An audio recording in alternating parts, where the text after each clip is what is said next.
Halloween! Hey everyone, it's Paige. Welcome back to my channel. So, as you might have guessed from the opening and probably the title too, today's video is going to be another Halloween/October themed video. And today, instead of showing you books that I want to read and books that I recently bought, I'm going to show you 5 books that I highly recommend that are scary and very appropriate for Halloween season. So for today's video, I tried to pick out a variety of scary books that I believe are scary for different reasons, so that when you look them up yourself or when you hear about them, maybe you'll find at least one that you feel like you can incorporate into the spooky season of Halloween. But before we get into the list, I have one quick question for you guys. What are you going to be reading for Halloween, and is it going to be spooky, or are you just going to continue with your regular TBR? I am very curious. Without further ado, let's start with book 1. So, the first book I have for you is The Butterfly Garden by Hutchison. This is a classic thriller mystery horror novel. If you're looking for something a little bit like true crime-esque, this would be appropriate for you, except, you know, obviously it's fiction. And this novel starts off in a detective room where a girl named Maya is being questioned by the police about the situation she was recently discovered and rescued in. So Maya is telling her story of being a kidnapped victim of a man who basically kept Maya and a bunch of other young women in a place that he called the garden in his big old mansion estate. So he would collect them and then tattoo their backs with intricate designs of butterfly wings. It's a very interesting book. I enjoyed it a lot, and I think you guys will too. There are a few other books that are a little bit similar to this one. So Room comes to mind, for example, but also a book named The Cellar by Natasha Preston, which was actually originally a Wattpad story that I was reading as she was publishing the chapters. This book kind of reminds me of those two. So if you've seen either one of those or heard of them and you liked them, you might also like this book too. But book number 2 is The Ruins by Scott Smith. Now, this book is a supernatural horror mystery thriller. This one is a little bit grittier, definitely more gruesome. And this novel follows 2 American couples who go on vacation to Mexico. And as they're staying in their comfy Mexican resort, they are approached by a new friend that they've made from Germany who says that his brother went on a trip to see some Mayan ruins and hasn't returned, so the group agrees to accompany him to find his brother. And when they arrive, they find the ruins, and they find that they cannot leave due to very strange and mysterious circumstances. This definitely at a few points made me very uneasy. Without spoiling anything, the antagonist of this book is definitely very smart, and as the characters are, you know, being unsettled by the antagonist, you as the reader are also feeling very uncomfortable. So I highly recommend this if you like kind of refreshing settings that aren't, you know, America, and if you're kind of into, you know, gore in books. This definitely isn't the worst gore book that I've ever read, but there are quite a few instances that made my stomach churn a little bit, so if you like that in your scary books, then this is a good choice for you. Moving a little bit away from horror, I want to show you book number 3. That was good enough.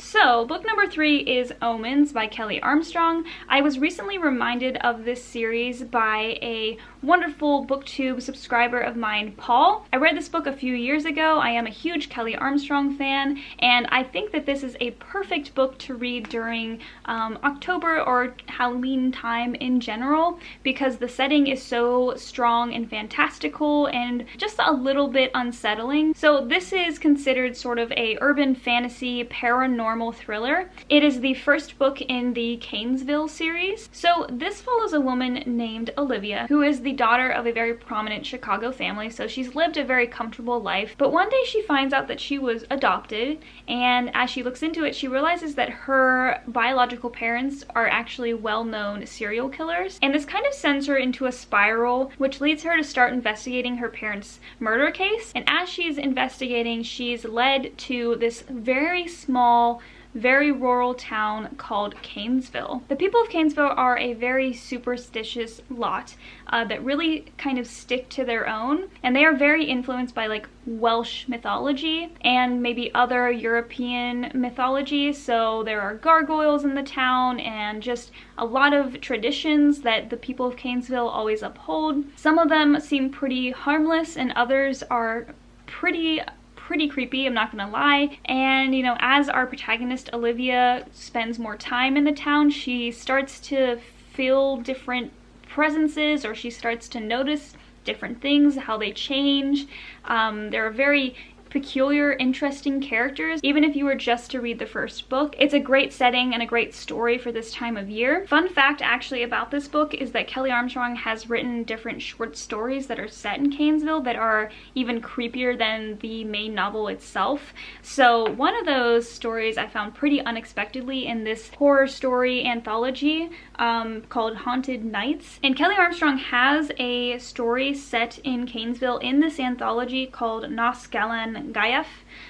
That's really actually a lot of fun, and it takes place in 1979 as opposed to the book, which I believe is present day slash, you know, whenever it was published, which I think was like 7-8 years ago. If you like vaguely paranormal, supernatural, witchy sort of settings, I highly recommend Omens. So Omens is the only book in this list that isn't actually in the horror genre, but this next book I'm about to show you definitely is.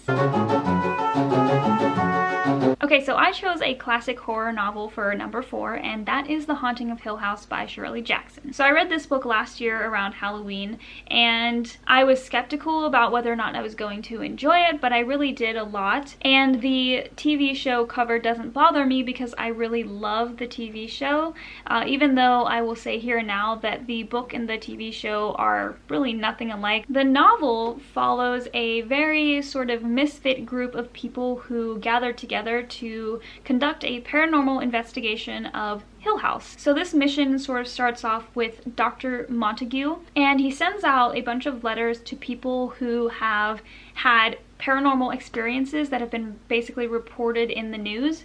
And so he only gets like one response from this woman named Eleanor, who agrees to be a part of the investigation. So it ends up being Dr. Montague, his assistant Theodora, Eleanor, and then Luke, who is the future heir of Hill House. And they all come together to conduct this investigation. As they're conducting this investigation, things around the house seem to get more bizarre over time. And yeah, Eleanor is subject to a lot of strange and mysterious circumstances. I would say that this is probably appealing to people who like classic novels, people who like horror novels, people who like gothic horror. This is really kind of the classic ghost story. And when I first read this, I did compare it to Rose Red, which was a mini-series that was written by Stephen King back in like the 90s, I believe, or the early 2000s, which was one of my favorite TV shows as a kid. Weirdly, even though it's like really scary, but definitely Stephen King took some inspiration from Hill House to inspire Rose Red, which was the name of the manor slash mansion in that TV series. So I found a lot of things to like about this book, and I feel like it's really great to read during Halloween because it's definitely a very classic type of horror that is always going to be effective, I feel like, because there's just something about like a haunted house on a hill, I don't know. Anyway, so let's move on to book number 5.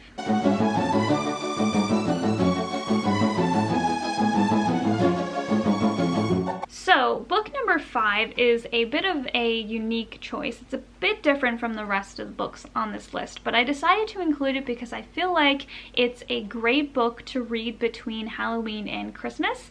Kind of like how The Nightmare Before Christmas is like a Christmas movie and a Halloween movie. I feel like this book is a great horror novel for Halloween and Christmas. So that is Nosferatu by Joe Hill. I don't have the physical copy because I listened to this on audiobook, and I would recommend it to you if you like audiobooks, but this is a book that follows a girl named Victoria McQueen. And Victoria, as a child, discovers that she has this very unusual gift where she can ride across this covered bridge in the woods, I guess near her house, on her bike, and she can be transported to wherever she wants to be through this covered bridge. And one day, through her travels, she encounters another person like her who informs her that there is a man called Charles Manx who also has the gift of transporting himself and others to places that he desires. But Charles Manx is not a good guy. He kidnaps children and he takes them to a place that he calls Christmas Land. They actually adapted this book into a TV show, and that stars Zachary Quinto. I'm not a huge fan of the TV show. Maybe I could have, you know, kept with it a little bit longer, but I just didn't feel like it captured the exact essence that the book did. And I actually was quite freaked out by the book. It's very hard to describe the book. It's very interesting. It's like if you took a serial killer with a thing for Christmas and you gave him like magical powers to like suck the life out of children. It's just very strange. But that's why I said it's a great book to read in between Halloween and Christmas. And I haven't found a lot of other books that can do that transition very well. I mean, even for me, it's like weird to transition from Halloween to Christmas. Like they're two different spectrums completely. And if you're looking for a horror novel that can take you through both seasons, this is the perfect book. But anyway, that is the last book on this list. I wanted to just provide you with a few options in case you're still looking for things to read during Halloween, and I hope that maybe you'll enjoy one of these. Anyway, that's all for today. Give a thanks to Troy for helping me out with the dancing sequences. We're definitely not super great at choreography. We tried. If you liked this video, please like, comment, and subscribe. And if you have not already, please follow me on Instagram, Twitter, and Goodreads. And I will see you very, very soon. Bye! You're so small. Just crouch, You come into the Troy. shot and then Crouch. I'm like,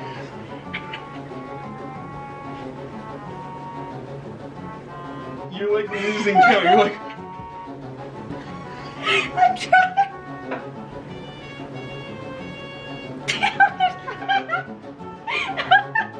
that was my fault that time. Okay. I'm a combat robot. We'll do that.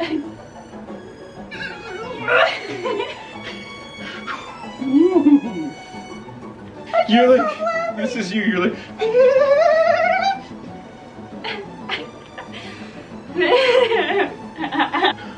You throwing it to me? You didn't even point at me.